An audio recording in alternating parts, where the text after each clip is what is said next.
मौसम गर्मा में लोड शेडिंग तो जैसे पाकिस्तान की आवाम की तकदीर में लिखी हुई है। यही वजह है कि शिद्दत गर्मी से बचने के लिए लोग कोई ना कोई हल ढूंढ ही लेते हैं। कोयटा में शहरियों ने गर्मी के तोड़ के लिए शमसी तवानाई और चाइना के पंखे खरीदना शुरू कर दिए, जिससे पंखे बनाने वालों के कारोबार में इजाफा हुआ, जबकि मकामी ब्रांड के पंखों की मांग में कमी आई है। बिजली लोड शेडिंग की वजह से ये चाइना बहुत सही है, बहुत अच्छा है। ये पाकिस्तान में जो है बहुत लोड शेडिंग है, इसकी वजह से तो ये लोग बहुत पसंद कर रहे हैं। अभी सस्ता भी है। दुकानदारों का कहना है कि बिजली की लोड शेडिंग ने पाकिस्तानी पंखों की फरोख्त पर मनफी असरात मुरतब किए हैं, जिसकी वजह से इनकी फरोख्त में नुमाया कमी आई है। 50% जो हम लोगों का कारोबार है वो अभी बिल्कुल रुक गया है लोड शेडिंग की वजह से, क्योंकि जो भी कस्टमर आता है चीज़ का ख्वाहिश रखता है, लेकिन घर में जब बिजली नहीं होता है तो वो चीज़ इस्तेमाल करने के लिए नहीं ले जा सकता है।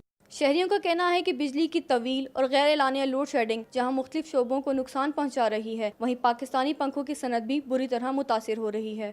मौसम गर्मा में लोड शेडिंग और मौसम की शिद्दत से बचने के लिए अवाम मुतबादिल ज़राए तो इस्तेमाल कर रहे हैं, लेकिन अहले इक़्तिदार इनके बुनियादी मसाइल हल करने की जानिब तवज्जो देने के लिए तैयार नहीं। कैमरामैन खैर मोहम्मद बलोच के साथ हिना नसीम, कैपिटल TV, कोयटा।